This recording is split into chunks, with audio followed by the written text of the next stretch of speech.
Qué bueno es poder compartir con ustedes esta enseñanza que fue dada hace muchos años atrás. Sin embargo, tiene una exactitud que llega a sorprender. Quiero invitarte a orar. Padre, gracias por el buen consejo que tu palabra nos da. Como ella nos enseña, nos advierte, nos ayuda, nos hace entender cómo situarnos y cómo debemos actuar en cada escenario, en cada circunstancia, hoy más que nunca.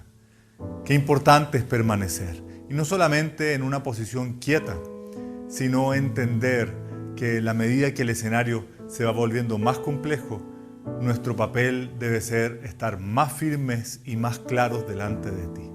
Trae esa claridad a nuestra mente y a nuestro corazón. Permítenos estar en calma en medio de la tormenta y saber que hay un buen final para aquellos que te buscan. Te bendigo en este tiempo. Trae tu verdad a nuestras vidas y a nuestros corazones. En el nombre de Jesús. Amén. Uno de los cuentos clásicos de la literatura es Pedrito y el Lobo. Creo, sin temor a equivocarme, que muchos de ustedes lo han escuchado.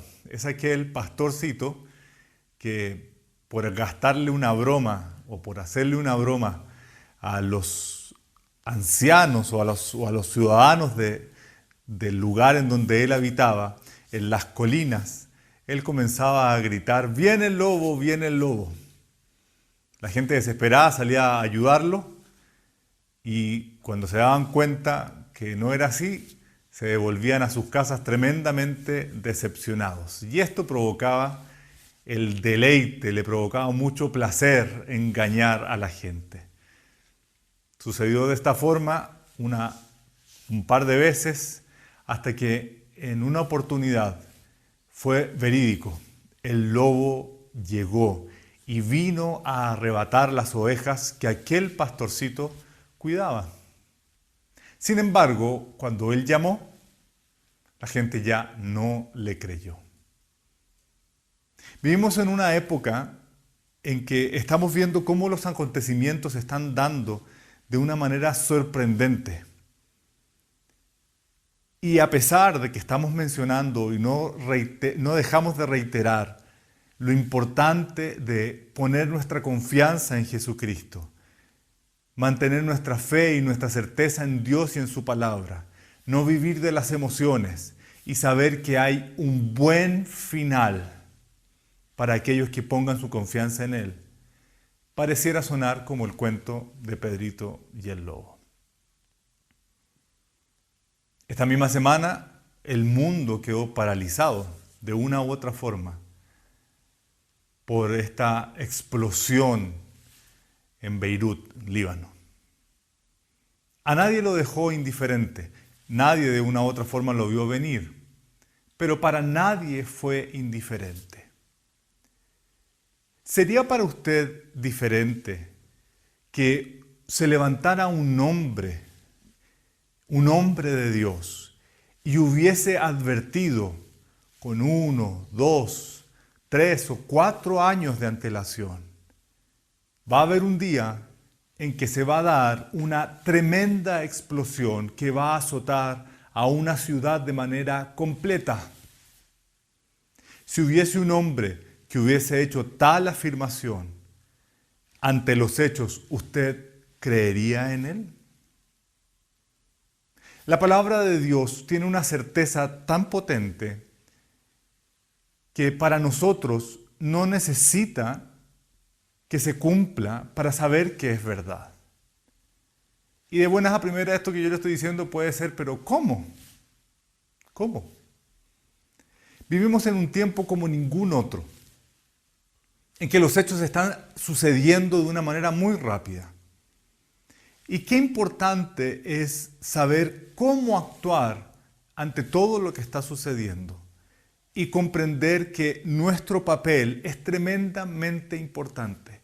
Sí, el tuyo y el mío es tremendamente importante.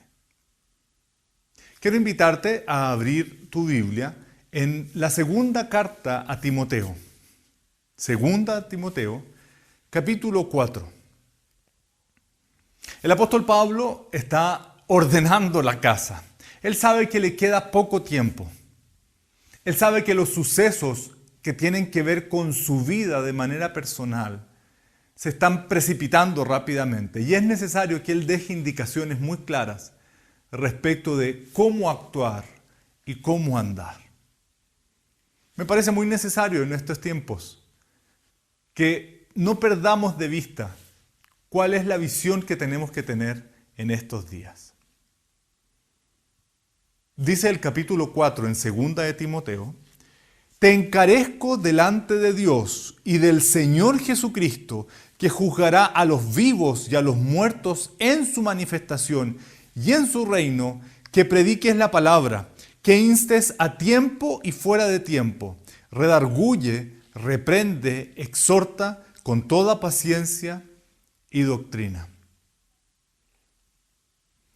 El apóstol Pablo le dice a Timoteo: esto es un encargo que demanda de ti suma diligencia. Te encarezco, te pido como un favor especial. Te lo pido como algo que es altamente necesario hacer. Te encarezco delante de Dios y del Señor Jesucristo, que juzgará. Qué importante es comprender que la vida cristiana tiene un doble filo, por decirlo así. Y quiero expresarme de manera correcta para que nadie se enrede con esto que estoy diciendo.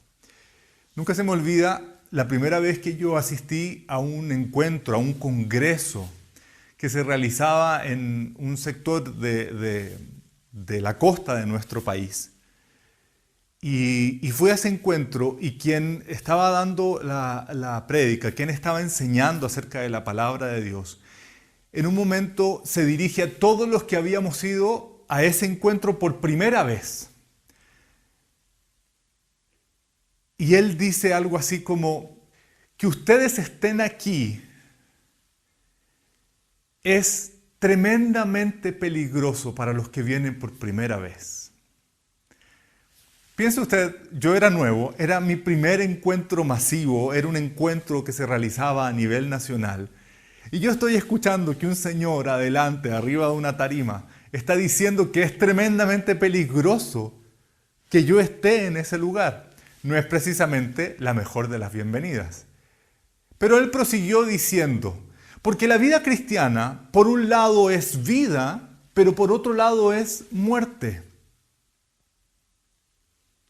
Esto definitivamente fue tan potente para mí que cautivó completamente mi atención. ¿Cómo era posible que el mismo hecho pudiera dar vida y pudiera dar muerte también?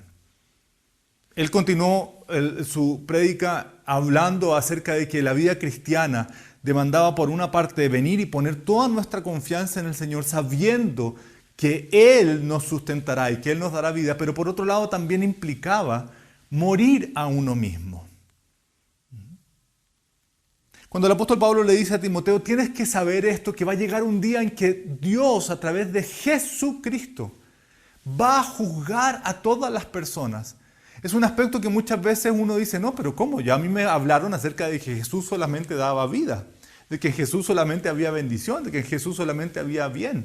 Yo vengo a Jesús solo por los beneficios. Esa es una parte de la enseñanza, esa es una parte importante, evidentemente, del por qué nos volvemos al Señor. Pero también tenemos que entender que Jesucristo ha recibido autoridad para juzgar a todo el mundo. ¿Y por qué es importante que Él haga juicio?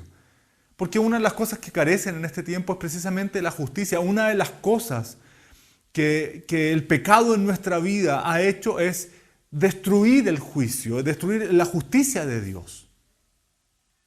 Dañar la justicia de Dios. Dios es justo todo el tiempo, Dios es bueno todo el tiempo. Sin embargo, qué importante es considerar esta perspectiva.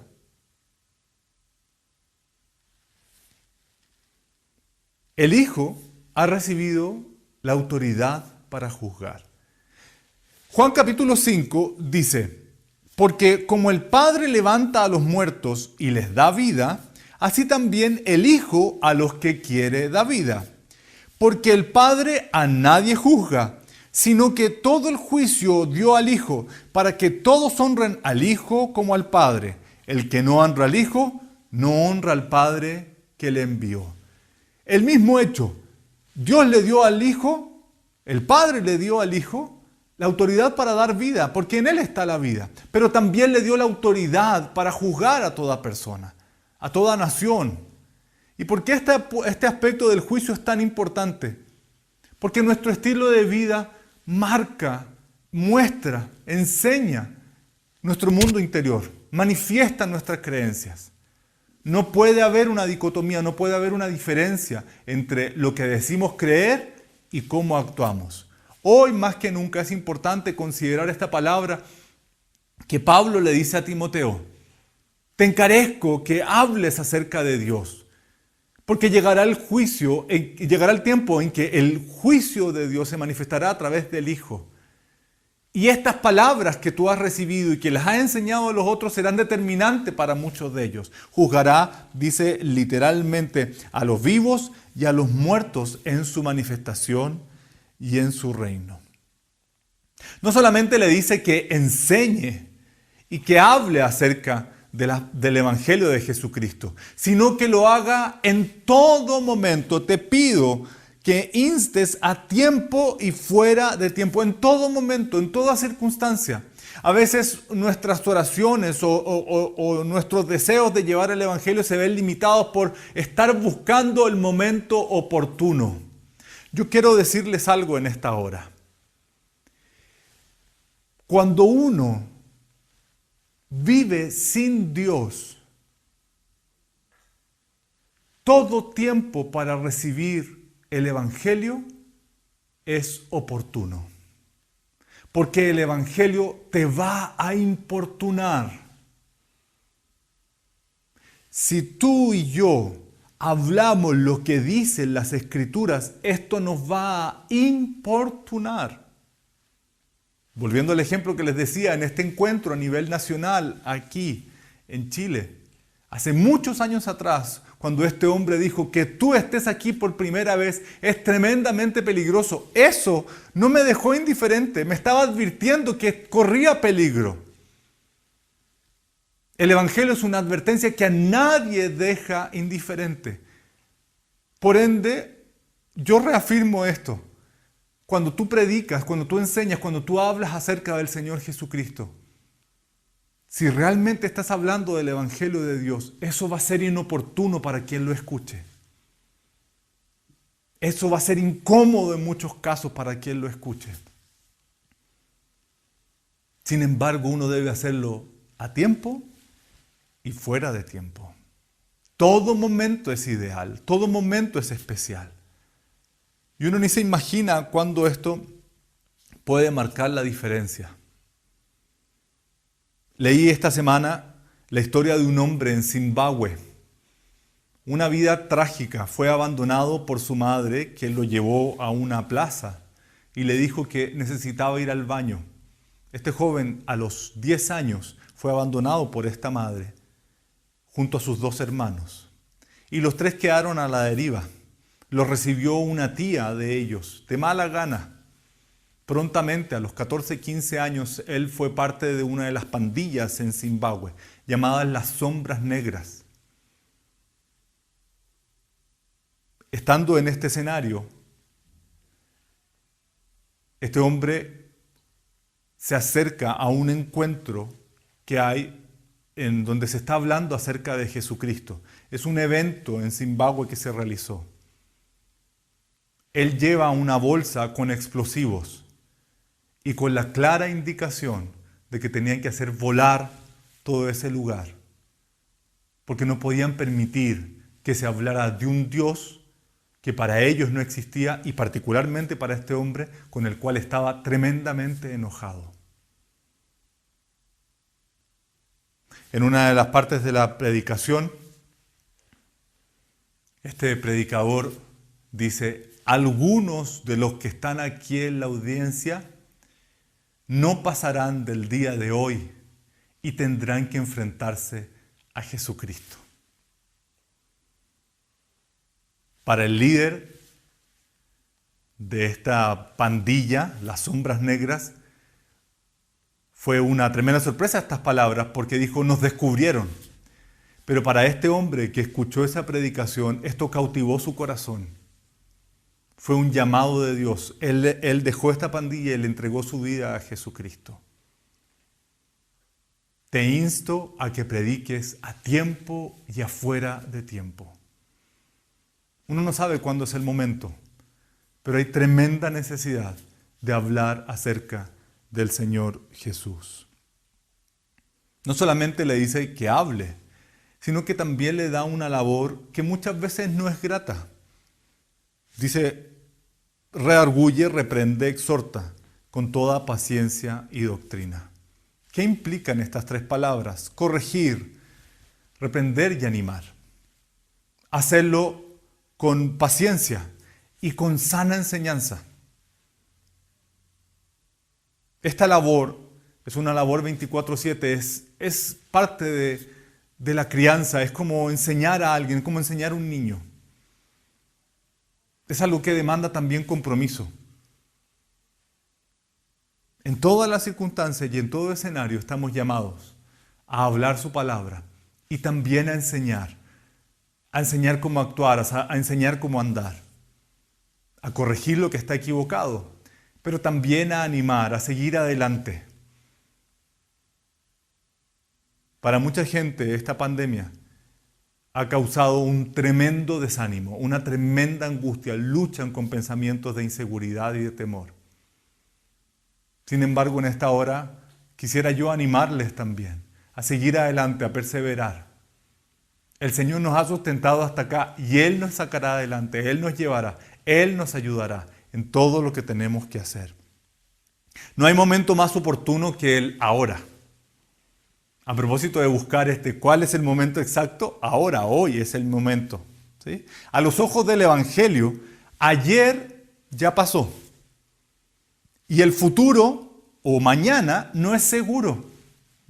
Hoy más que nunca la gente ha evaluado respecto de estas verdades que la Biblia ha enseñado hace muchos años atrás. Me atrevería a decir que desde un comienzo. Mañana uno no sabe qué va a suceder. ¿Qué va a pasar? Hoy es el buen tiempo.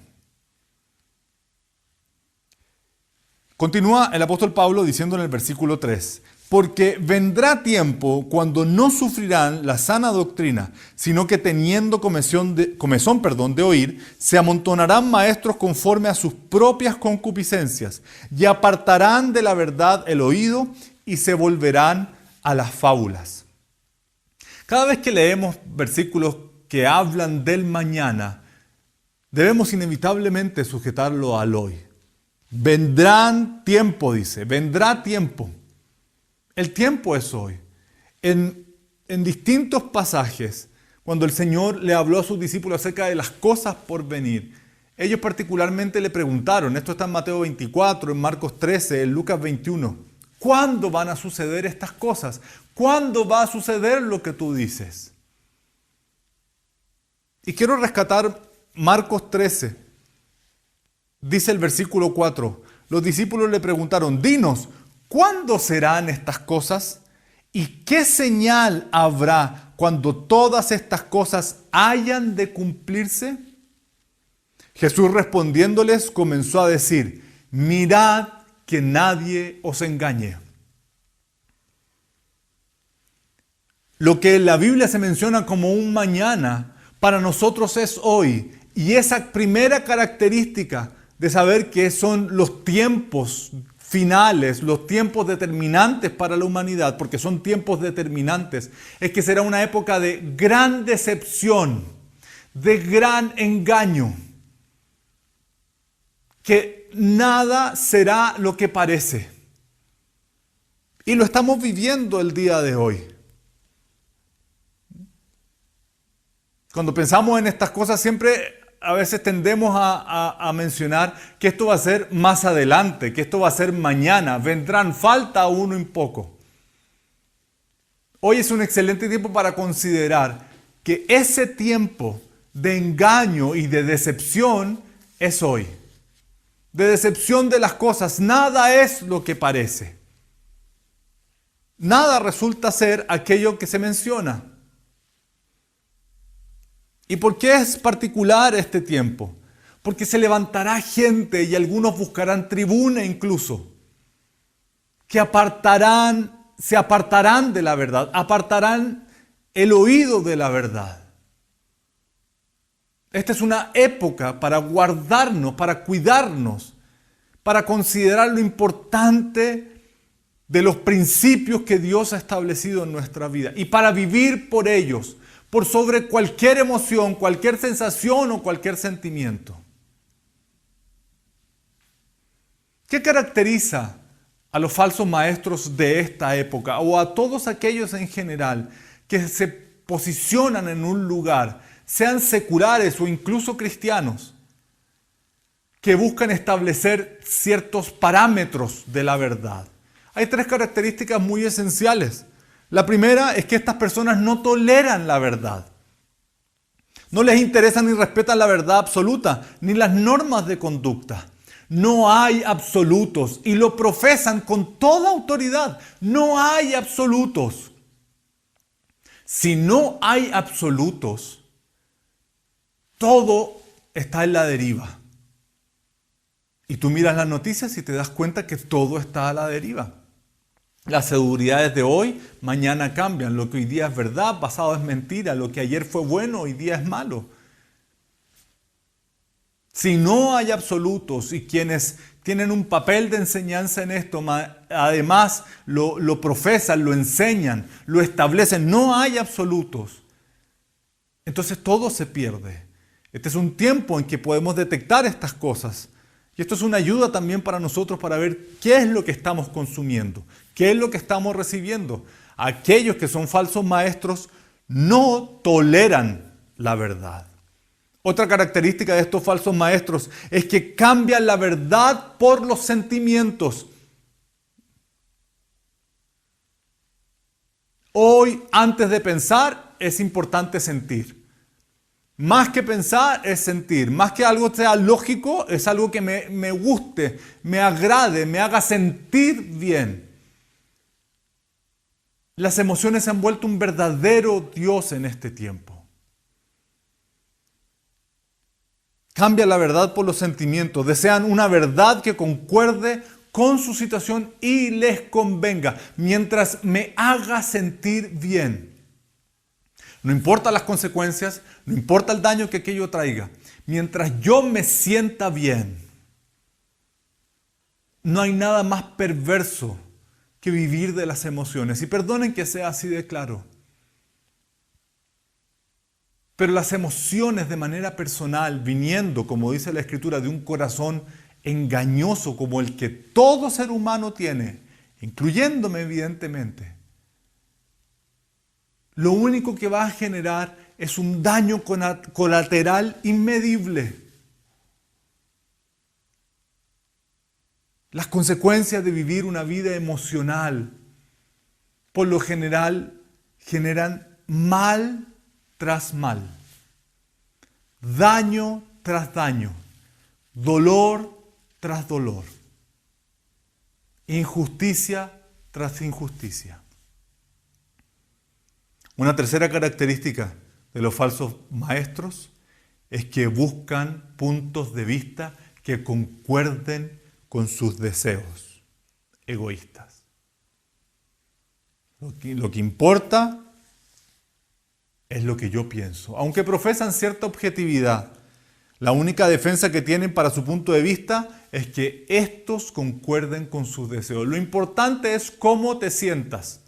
Lo importante es lo que tú pienses. Y así cada uno establece su propia verdad. Y así se dan roces, así se dan peleas, aún dentro de la iglesia, puntos de vista diferentes. Cada uno definitivamente somos diferentes y lo hemos mencionado. Pero lo que nos une es una verdad absoluta y objetiva que está establecida en la palabra de Dios. Y es importante que para el bien común yo deponga mis propios deseos y no enseñe cosas que finalmente van a generar más división. Debemos ser cuidadosos en esto y también evaluar las cosas en base a la verdad y no a las emociones. Vendrán tiempos, dice el versículo 3, cuando no sufrirán la sana doctrina, sino que teniendo comezón de oír, se amontonarán maestros conforme a sus propias concupiscencias, sus propios deseos y pecados, y apartarán de la verdad del oído, y se volverán a las fábulas, a historias, que por más moralejas que dejen, no necesariamente son verdad. ¿Qué le aconseja el apóstol Pablo a Timoteo? Dice, pero tú sé sobrio en todo. Soporta las aflicciones, haz obra de evangelista, cumple tu ministerio. Considere esta perspectiva. Pero tú, le dices, sé sobrio, mantén la calma. Ahí donde estás, di conmigo, necesito mantener la calma. Necesito mantener la calma. Pero es que me cuesta, es que no puedo. Tenemos a un tremendo ayudador como es el Espíritu Santo. Y es importante para mí en esta hora hacer mención de que lamentablemente, a pesar de que tenemos conciencia de la acción del Espíritu Santo, noción de la acción del Espíritu Santo, no pedimos su ayuda. Podemos recurrir a pastillas, podemos recurrir a tratamientos, podemos recurrir a un montón de técnicas y formas y maneras y no pedir su ayuda, a pesar de ser conscientes que el Espíritu Santo fue enviado por Jesucristo, por el Padre, a petición del Hijo, como nuestro ayudador. Entre lo que vivieron los discípulos de la primera iglesia, con la presencia del Señor Jesús en medio de ellos, no hay ninguna diferencia con lo que podemos vivir hoy nosotros, con la presencia del Espíritu Santo en nuestras vidas. Así de potente es la acción del Espíritu de Dios en estos tiempos. Hay gente, y yo lo he escuchado, que dice, si yo hubiera vivido en la época en que Jesús estuvo en la tierra, yo hubiera sido diferente. Perdóname, no es por pensar mal, pero no lo creo. Hubo gente que vio a Jesús y no necesariamente se volvió a Él. Hoy tenemos al Espíritu Santo y si no lo obedecemos, sabiendo que Él está en nosotros, no va a hacer ninguna diferencia tampoco. Pero tú, dice, sé sobrio, mantén la calma en todo. Soporta las aflicciones. Soporta las aflicciones. Justo antes, el apóstol Pablo viene reafirmando aquello, diciendo en el capítulo 3, aquí mismo, en segunda de Timoteo, ¿sí? Persiste tú en lo que has aprendido y te persuadiste, sabiendo de quién has aprendido. Y esta perspectiva es importante. Mantente en lo que tú has pensado, mantente en lo que tú has recibido. Mantén la calma, soporta las aflicciones. Aquellos que buscan al Señor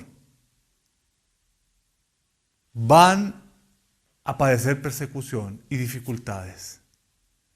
Esto no pareciera ser muy alentador, pero prefiero decirlo con claridad y que tú tengas en claro que vienen tiempos complejos y difíciles. Sin embargo, de una u otra forma, Dios va a permitir este escenario para que nosotros pongamos los ojos en Él. No tanto en la aflicción, no tanto en la dificultad, no tanto en el problema, sino puesto los ojos en Él. Por eso es importante mantener la calma. El apóstol Pablo le dice a Timoteo, soporta las aflicciones. Es como cuando a uno le van a poner una inyección y dice, tranquilo, ya va a pasar. Uno está sintiendo que está viviendo la gran tribulación con esa inyección. Pero le toca a uno confiar a las palabras de quien está ejecutando esa acción, que Él le está advirtiendo, tranquilo, ya va a pasar. Esta aflicción ya va a pasar. Soporta las aflicciones. Haz obra de evangelista y cumple tu ministerio. El lugar en donde Dios te ha puesto, el lugar que Dios te ha dado en su hermosa familia, la familia cristiana, es el lugar que debes mantener y que debes cuidar y que debes guardar en este tiempo. El apóstol Pablo continúa diciendo en el versículo 6, porque yo ya estoy para ser sacrificado y el tiempo de mi partida está cercano. Qué glorioso es entender esa verdad. Él comprende, no tiene fecha, no sabe el día de su ejecución, pero sabe que el tiempo está cercano. Termina concluyendo en el versículo 7, he peleado la buena batalla, he acabado la carrera, he guardado la fe. En la concepción antigua, es muy probable que él haya tenido en cuenta esta lucha de aquellos atletas que en la antigüedad corrían simplemente por una corona,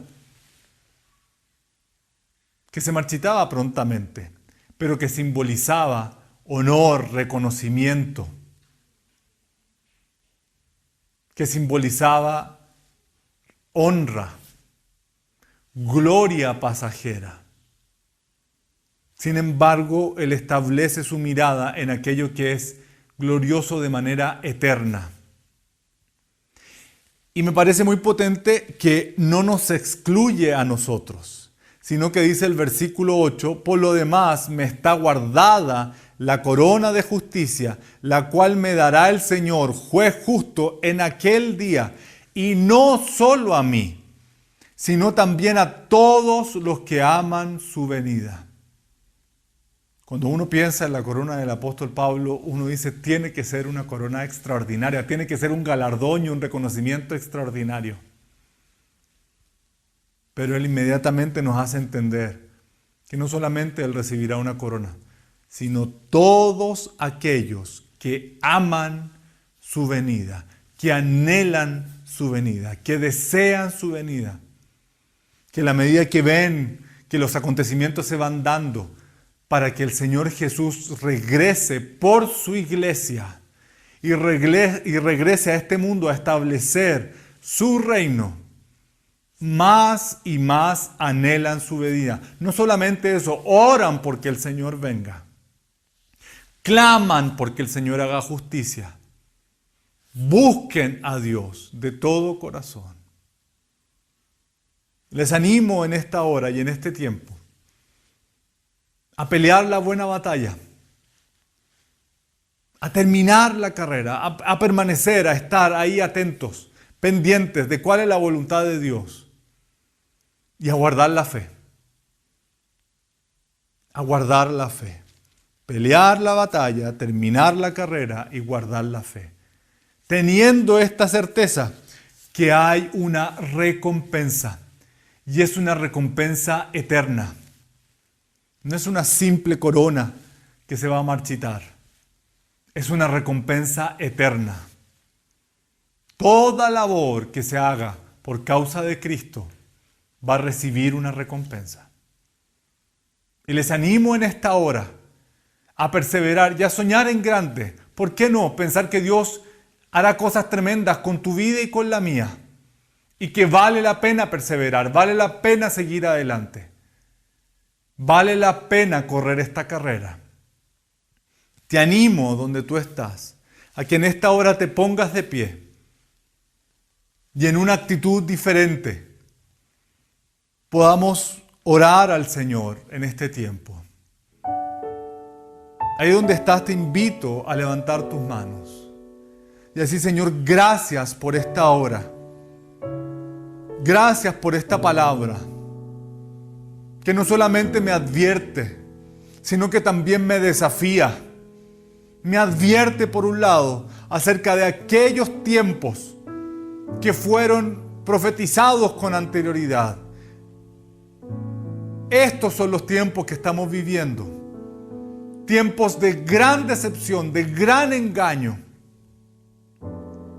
Pero son tiempos en los cuales tu verdad resplandece con mayor poder. Establece tu verdad en mi vida. Que yo no viva por los sentimientos, ni me deje engañar por ellos, ni por todos aquellos que siendo falsos maestros, llaman a vivir por las emociones, por las sensaciones, por el placer o por la carne, sino por el contrario, que yo permanezca firme en la fe, confiando en lo que dice tu palabra, Señor. Y que en este día aquí puesto en pie, yo pueda decir, Señor, aquí está mi vida. Usa mi vida, Señor. Usa mi vida, oh Dios, para tus propósitos. Te la entrego completamente a ti. Te entrego mi corazón, te entrego todo mi ser. No solamente te entrego mis cargas. Usa mi vida para tus propósitos. Usa mi vida para tus planes, oh Señor. Levanta en esta hora hombres y mujeres con certeza, con convicción, con seguridad, con confianza, para vivir de acuerdo a tu palabra, para vivir de acuerdo a lo que tú has establecido para esta hora. Ayúdanos, Señor. Ayúdanos a servirte. Ayúdanos a buscarte. Ayúdanos a no perder la calma, Espíritu Santo. Así como Pablo le aconsejó a Timoteo, sé sobrio en todo, no pierdas la calma. Mantén la tranquilidad en Cristo Jesús, la roca de los siglos. Ven a fortalecer en esta hora las manos cansadas, las rodillas que se han doblado, Señor, por el cansancio, por el agotamiento, por la angustia. Señor, que tú levantes en esta hora nuestras vidas para ti. En medio de la debilidad, en medio de la dificultad. Levanta nuestros corazones en este tiempo, oh Señor. Que peleemos la buena batalla. Que corramos la carrera. Que guardemos la fe. Porque hay recompensa. No solamente para los grandes y los heraldos. Y los grandes hombres de la Biblia y las mujeres de la Biblia, sino también para nosotros, para el más pequeño incluso. Tú darás recompensa a cada uno de los que aman tu venida. Ahí donde estás, dile, Espíritu Santo, yo amo tu venida. Y si no lo haces, dile, Espíritu de Dios, yo quiero aprender cómo hacerlo, cómo amar tu venida, cómo anhelar tu presencia. Señor, si hay un final y tú tienes la autoridad para juzgar a los vivos y a los muertos en tu manifestación y en tu venida. Oh Señor, no quiero estar bajo juicio de condenación, sino que quiero presentarme delante de ti, habiendo recibido salvación eterna en el nombre de Jesús, perdón de pecados y limpieza por la sangre de Cristo, y una recompensa por permanecer y servir a la causa del Señor Jesús. Porque por sobre todas las causas en la historia de la humanidad, la única causa por la cual vale la pena vivir y morir es la causa de Cristo. Y yo quiero que esa sea mi causa también, desde ahora en adelante, vivir y morir por la causa de Cristo. Hoy, Señor, esta pandemia ha traído mucho temor a la muerte, mucho temor a la enfermedad. Pero si está establecido que todos los hombres mueran, sea cual sea la circunstancia, oh Señor, yo quiero tener una causa para vivir y una causa también para morir. Sea cual sea la razón por la cual tú vas a poner fin a nuestras vidas, que sea por la causa de Cristo, que sea por amor a Él y a su palabra. E inmediatamente los temores a la muerte desaparecen. Porque hay una causa, hay un propósito, hay un motivo por el cual vivir y por el cual morir. Alguien dijo hace muchos años atrás, si alguien no está preparado para morir, tampoco está preparado para vivir. Oh Señor, tú has puesto al mundo en jaque una vez más y has permitido que esta pandemia afecte a toda la humanidad de una u otra forma. Pero para hacernos conscientes de nuestra fragilidad, de lo limitados que somos. Por esta causa, Señor, en esta hora venimos a ti, a entregarte nuestra vida y a confiar que tú sigues siendo Dios y que cumplirás tu palabra en nosotros. Yo te bendigo en esta hora y te agradezco por tu obra, por tu favor y tu gracia y por permitirnos ser parte de esta hermosa familia de la fe. La familia de Dios, los hijos y las hijas de Dios. Bendito sea tu nombre. Gracias por el bien que tú nos haces, Señor, y el favor y la gracia que tú nos das. En el nombre de Jesús. Amén.